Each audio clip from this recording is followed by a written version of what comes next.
Hi, welcome back to Echoes and Edges, the Broken and Beautiful podcast.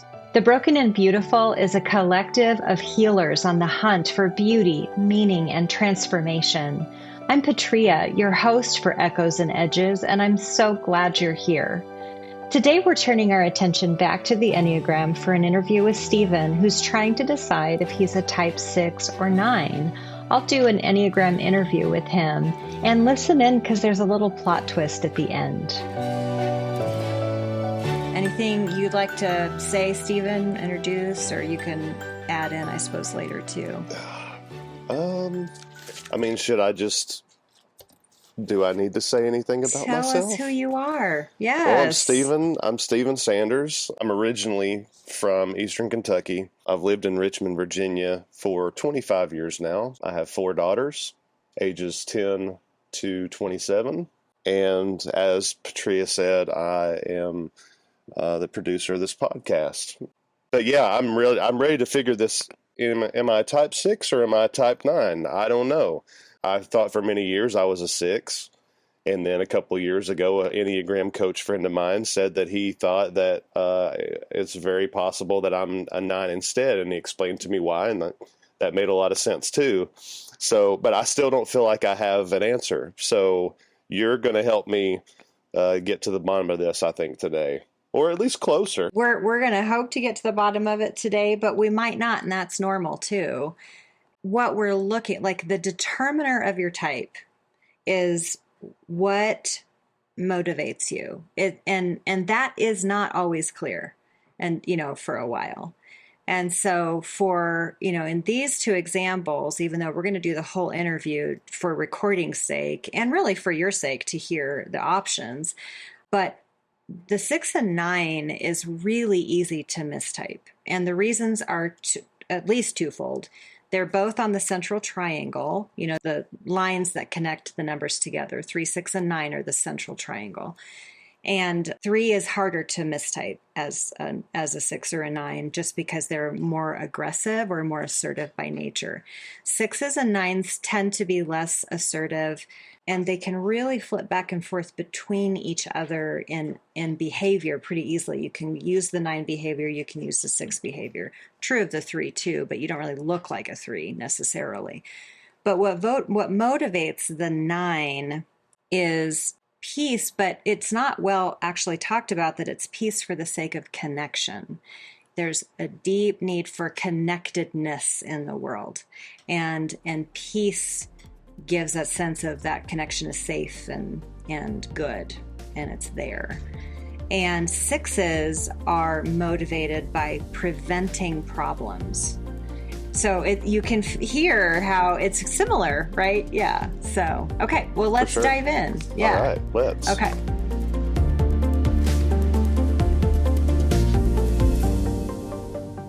All right. How assertive are you? How easy or hard is it for you to say what's on your mind? I'm not assertive. Okay. On a scale of 1 to 10, my assertiveness is probably at a 2 or a 3.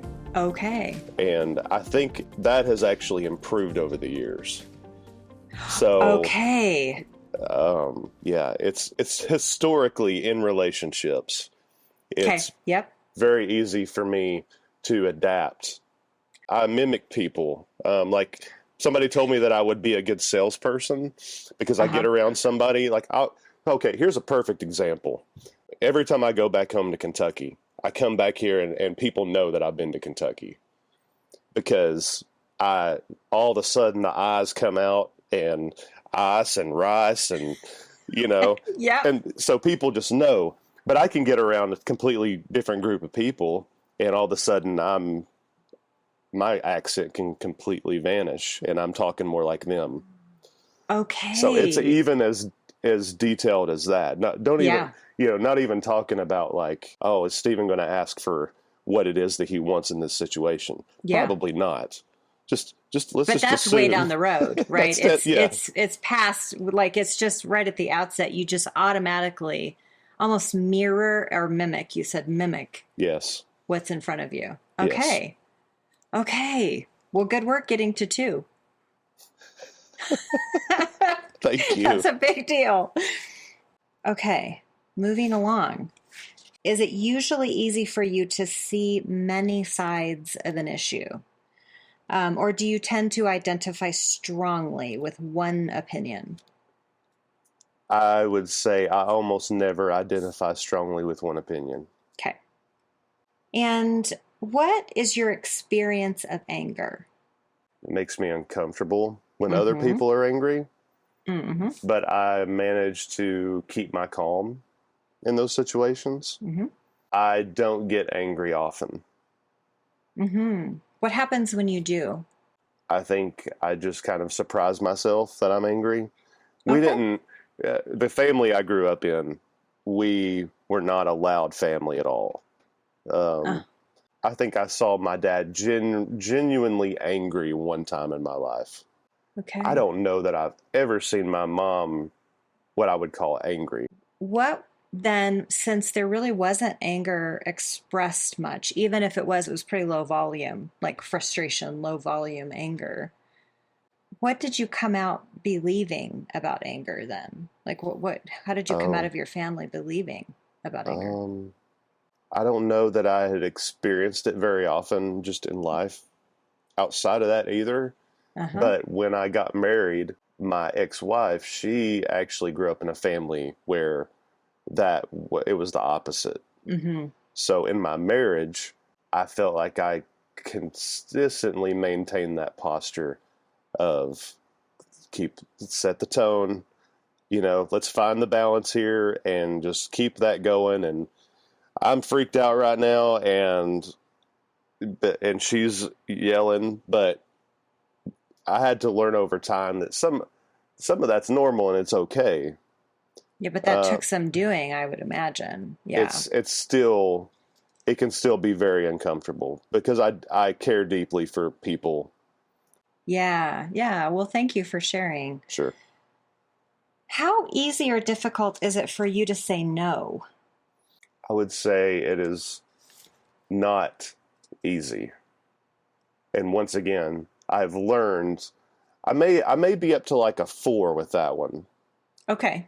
Okay. But I would have said early on in adulthood, I was at a 1, and I've slowly figured out, through therapy and Mm-hmm. just life experience, that it actually helps everybody involved if I say no about something, because I'm presenting them with my genuine self, Mm-hmm. and they're not having to work around a fictional person.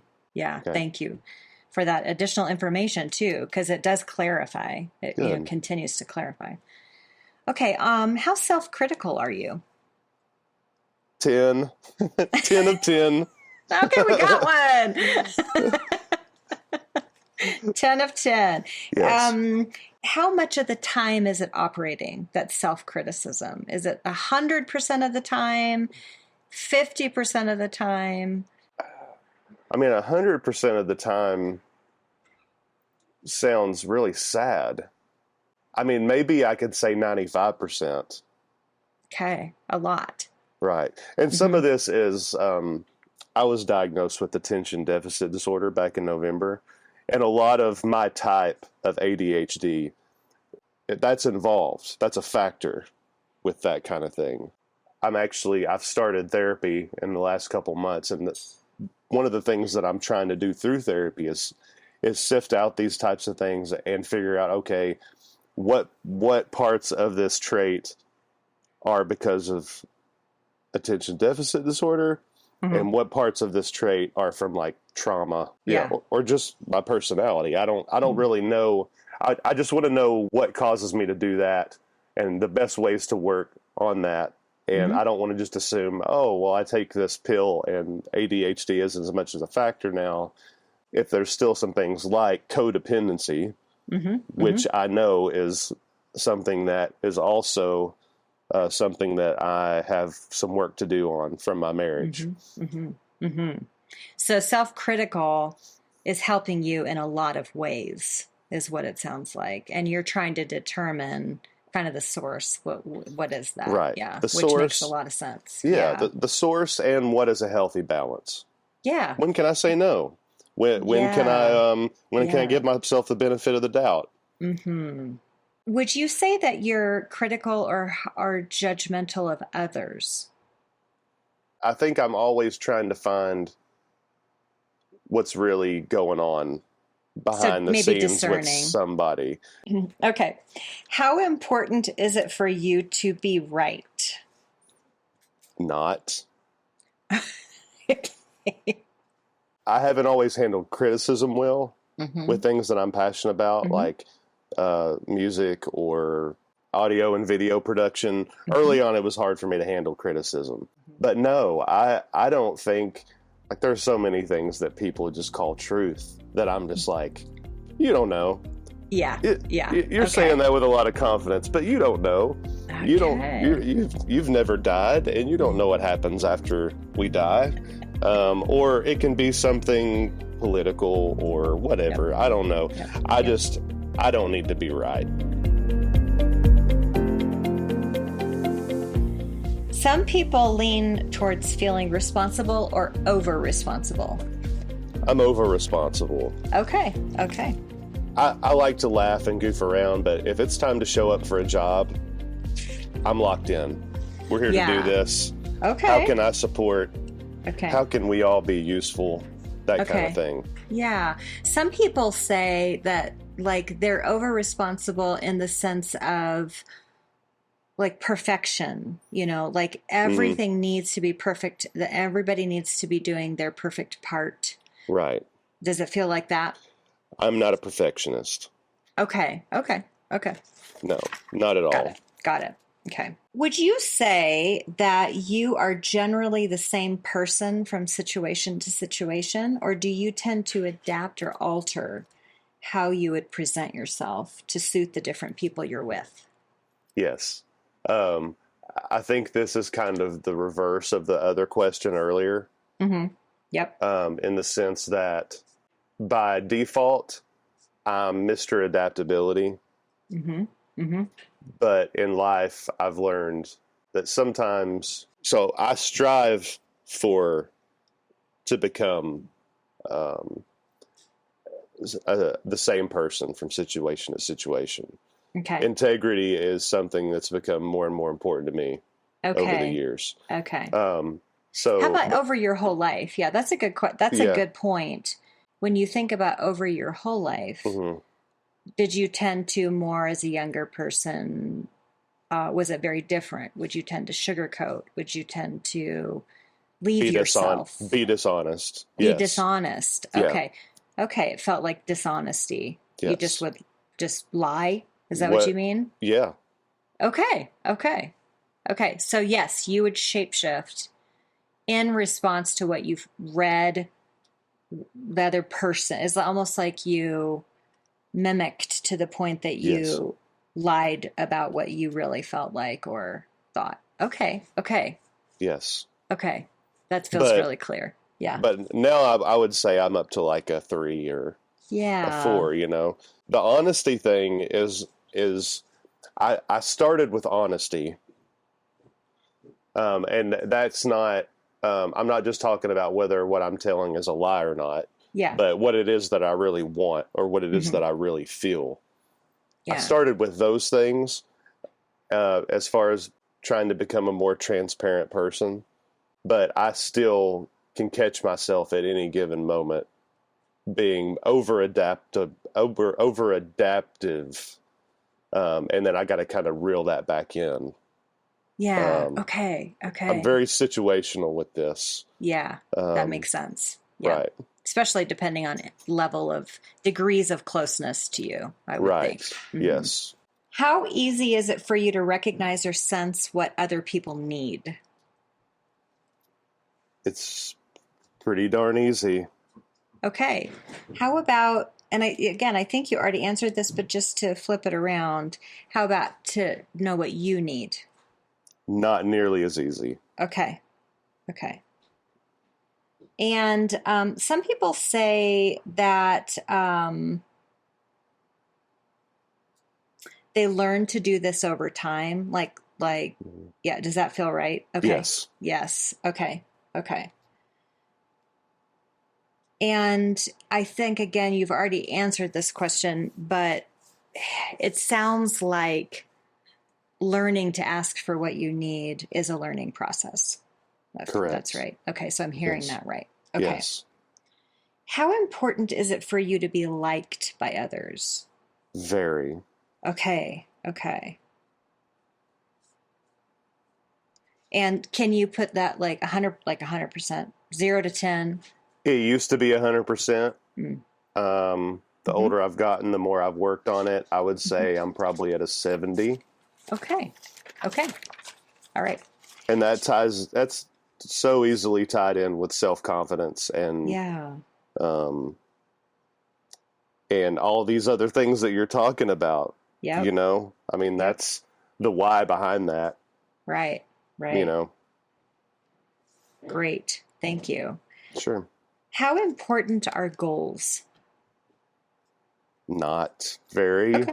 All right. Let's give that a 30%. Okay. Perfect. That's a great answer. I mean, clear. It's a clear answer. Okay. Would people who know you well describe you as a workaholic or overachiever? No. Okay. And how important is image to you? Self-image?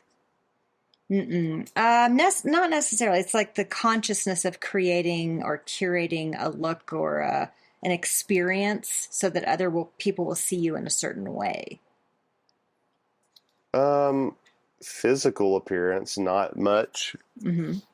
But I think, let's say if I'm hosting an event, Mm-hmm. or if I've invited somebody to experience something that I enjoy, Mm-hmm.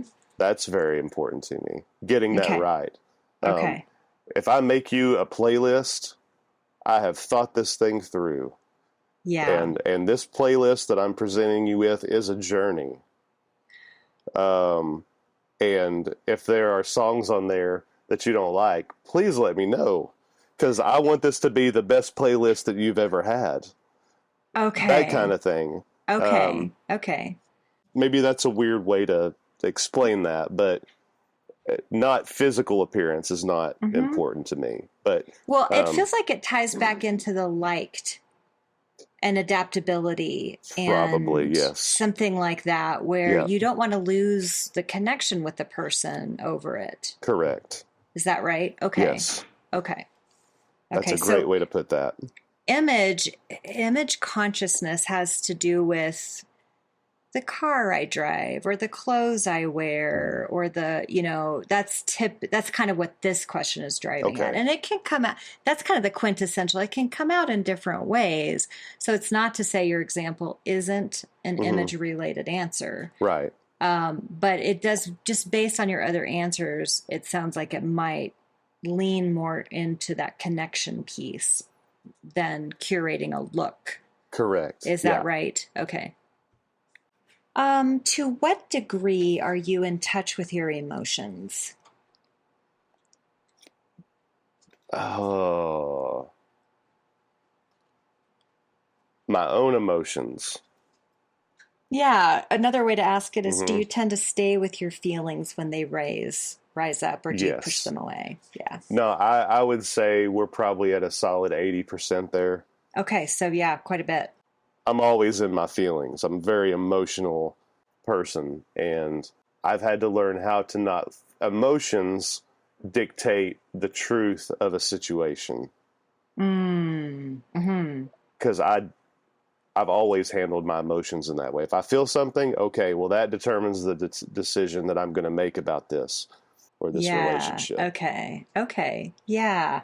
And so sometimes people say that they like emotionally have a comfort level with sadness or that kind of like, does that feel right for you? You would agree with that? Like you would say yes, because you're nodding. People can't see that, but you're nodding. No, yeah. Okay. I enjoy that side of reality. I enjoy that side of reality. I do. That's a very important statement. I relate to it very well. I'm not what you would call a musician, but I have written several songs because this is like therapy to me. I enjoy writing and I enjoy Uh-huh. the musical process Yeah. in releasing these emotions that I have that I hold so deeply. Mm. And just about every song I've ever written is just so emotional and sad, or like about a woman, Uh-huh. you Uh-huh. know. Uh-huh. Um, that's sadness is I'm comfortable with sadness, I think, Yeah. and Yeah. Comfortable with it. I like helping people who are in that or in the middle of sadness too. Is it easy for you to see what's missing in a given situation? Yes. Okay, that's really resonating with you. Like your Hmm. face is changing a little bit. Yeah. Okay. Okay. Okay. Can you give me an example of that? If you can think of one, and think again of your whole life. Hmm. Man, I don't know if I can give an example. I can tell you what I feel like. I'm always looking for that. I think I'm a really good devil's advocate. Mm. Mm-hmm. You know, I'm Mm-hmm. really good at seeing things from other people's perspective Yeah. or putting Yeah. myself in their Mm-hmm. shoes. Mm-hmm. Answer. Okay. How about like contentment? Do you relate with feeling content frequently, never at all? I do not do contentment well. My brain is always going. How important is time alone with no interruptions, privacy to you? Time alone, Hmm. I would say, is more important than not. Okay. So maybe we're like at 60% there. Hmm. Um, Okay. yeah. How central is it for you to pay attention to managing um, time, space, and energy? How central? I don't think it's naturally important. Okay. It's something that I have to focus on, Yeah. much like I have to focus on being, finding my genuine self and not adapting and mimicking. Yeah. It's very Yeah. similar to Yeah. that. Yeah. Okay, that makes sense. I that feels clear. Do you have tendency to hold back your feelings until you're alone, or do you have tendency to share your feelings when they come? I'll wait till I'm alone. Okay. Okay. And what role does fear play in your life? It's pretty heavy. Okay. Tell me more. I would say, I used to be very fearful of what people thought of me. I used to be fearful of having the focus placed on me. Hmm. I'm also just fearful of life things, like I'm terrified of heights. Um, I've never been in a physical altercation in my entire life. Hmm. So, yeah, there are a lot of things that I'm afraid of. Most Hmm. of those things are attention. I'm afraid of being the person who receives all the attention in situations. Okay. How do you relate to authority? I would say I'm very loyal, Okay. but humility is important to me. Okay. Hmm. Hmm. And I've been in situations with some folks who were leaders of mine who I placed trust in, and finding out that they were not those people Hmm. was devastating to me. Hmm. Not only because I cared about them and respected them, but because I'd spent so much time being supportive and loyal to their vision. Thinking so, because there's been that church piece right there. The next question, I really want you to see if you can like dial out and look at the whole scope of your life and try to, like balance all of it together. How easy or difficult is it for you to trust people? Say 75%. I'm going to trust. Pretty trustworthy. Mhm. I mean, trustable, Trusting. trusting. Yeah. Yes. Okay. And is it as easy to trust yourself? I think I place my own limitations. Okay. And Why do you that's do my that? reality. I don't feel a need to like break through limits Okay. or push limits very much. Yep. I would say that I do think outside of the box, but I also think inside of the box, and I'm not trying to mess up the box. Okay. Okay. That really feels in sync with your answers. That feels very in sync. Okay. Okay. So my next question has to do with optimism and pessimism. Okay. It feels like you just answered that. Pessimist. Is that right? Okay. Okay. Yes. Towards And myself. I can be very optimistic about other people. okay. Okay. So in general, In general, I would say I'm more comfortable as a pessimist. more comfortable as pessimist. Yeah. That goes along with the comfortableness with sadness too. It feels like that feels Yeah. consistent. Okay. It is. And Yeah. I don't even think that can sound negative, but I don't look at it as a negative thing. Yeah, Like, and it's so important to hold the neutrality for all of right. these answers. I wish I'd have said that at the very beginning. That none of it's good or bad here. It's just the what is. Yeah, Right. it's just the what is. Yeah. How, let's see. Some people like to envision multiple possibilities, and others like to get in there and kind of do the work. So visionary versus maybe action oriented or something along those lines. Where do you fall in that? Almost completely visionary. Okay. Okay. That feels clear. I'm not going to go deeper there. Okay. Okay. So let me ask you this. Which is more true of you, that you're more calm and trusting of others, or you're more questioning of authority, questioning of other people? I think I'm initially trusting and then I'm questioning later. Later. Okay. Okay. That makes sense. Would you say between these two statements, which one feels more true? I have the capacity to always see risks or, bad things that can happen, or I'm constantly forgetting myself. So while I exhibit both of these pretty evenly, I think I start with forgetting myself. Okay. And then I will start to see risks, and then I will adapt myself to that situation. I don't lead with myself ever. Whew, that's a strong statement. Yeah, that's a good thing to be able to know. That's a strong statement. That is a good thing to know. Yes.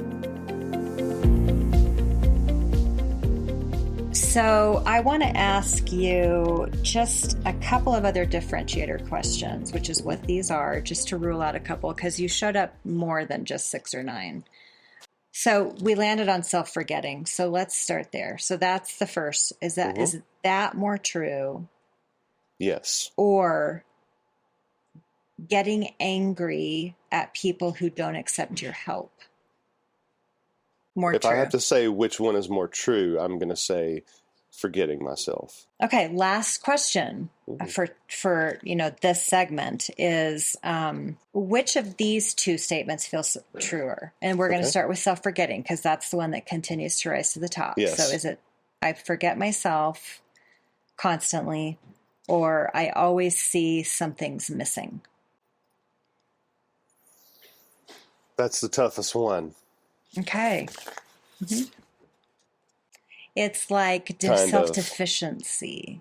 I'm missing something that everybody else has.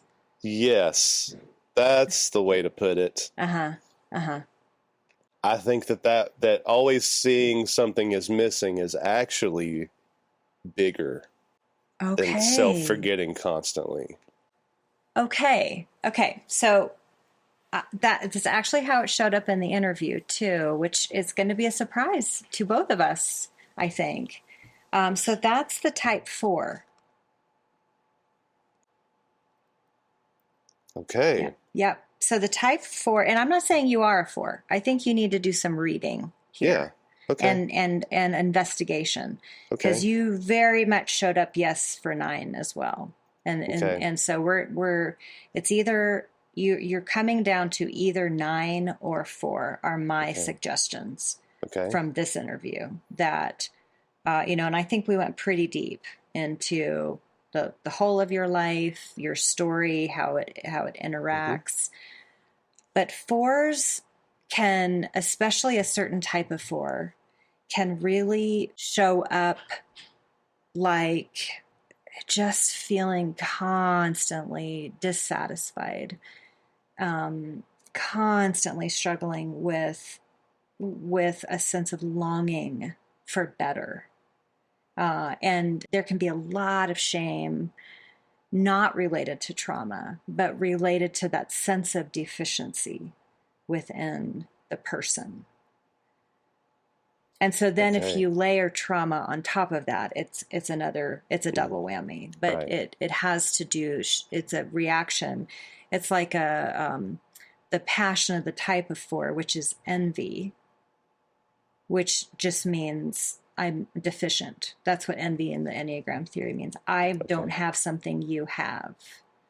It's actually the passion of envy and longing cohese. They kind of congeal and produce this shame. It's this feeling of shame. Interesting. Yeah. And 4s can be pretty hard to type because there's 3 different types of all the types. There's actually 27 subtypes. So, the 3 different 4s can look very different. And I'm not saying you are a 4. I'm just saying that in this interview, you showed up very strongly as a 4. So I think it's a contender. And agreed, you showed up very strongly as a 9. That merging, that the idea of merging and adaptability and kind of mimicking other people could be 9 as well. It also could be your 3 wing. Heart types all are mimickers. I mean, they all are very, very aware of the room, of the environment, especially if you're a social subtype. So I think it's something to look into. Let's try this on. Just try it on. I mean, it's not there. This is yours. It is your life, and it's your heart, and it's your body, and it's your story. And that's what I like about the Enneagram is you actually have to learn yourself better to answer which it is. And that because nobody can tell you. Any behavior can go with any type. There do tend to be behaviors that cohese around types because that's just the bell curve. But genuinely, because of story, because of the ways that we get encultured, or because of our values, or religion, or whatever, we can adapt our personality to what's in front of us. And so we can behave any way, basically, as any number. And so it's why. Okay. Why am I doing Which that? is the same am thing, I but doing that because I need peace? It's either optimism or pessimism. Am I doing almost, that because I need there not to be chaos? And even as we're talking, I don't know if you can feel it, but there's almost like a melancholy shift that came in, which feels important to your personality, your experience, and feeling that it's showing up in the room. So I'm a 9, but I have a huge melancholy streak. So it's not that you can't have that. Again, it's just observing which one shows up first. Because you have all the type, we all have all the types. At least most people believe that. Most teachers teach that. Some not necessarily, but. And the other thing is to really, look at different descriptions of different teachers, and not just one, because they do disagree with each other some, and that can lend to the confusion. So it's really important for you to not pick a teacher, but like get an overview. It's like different translations of scripture, if you will. Like you have to get different voices Right. speaking into what these numbers are, and then you might get a clearer idea of which one you most identify with. Would you be able to provide me like 3 different sources? Oh, yeah. That I Sure. could do that Yeah. comparison with? I think that would be Yes. helpful to the listener too. Yeah, the complete Enneagram, or if you want to listen to a podcast, Enneagram 2.0. So that's Beatrice Chestnut. Mm-hmm. And she's the one that her and Uranio Paez, who's Brazilian, are business partners. They own CP Enneagram, and they operate in the 27 subtypes. And my certification is through them. Okay. So I'm mentioning them first. Not to say that I think they're the end all be. But they are great. I love them. I adore them. Right. But there are other good teachers, and so the Wisdom of the Enneagram, Russ Hudson and Don Riso. And for like primer, for beginners, and just of the 9 types, a really good one is The Road Back to You by Ian Cron and Suzanne Stabile. Right. The typology, although Ian is a 4, and he's an interesting 4 to listen to. I'm always like, dude, you are not a 4, but he knows, like, obviously Right. he knows but he does not sound like a 4. Okay. And yet he is a 4, but sometimes he gets like, you have to listen to just his interviews of other people, mostly around the types you're looking at. Okay. I would say, if you're going to listen to that. The narrative Enneagram. Right. Peter O'Hanrahan has an article. It's short, quick read, called The Emotional Habits of the 9 Types. I actually reference that in my upcoming Enneagram podcast quite a bit. The emotional... On the gut instinct. The Emotional Habits of the 9 Types. Okay. Mm-hmm.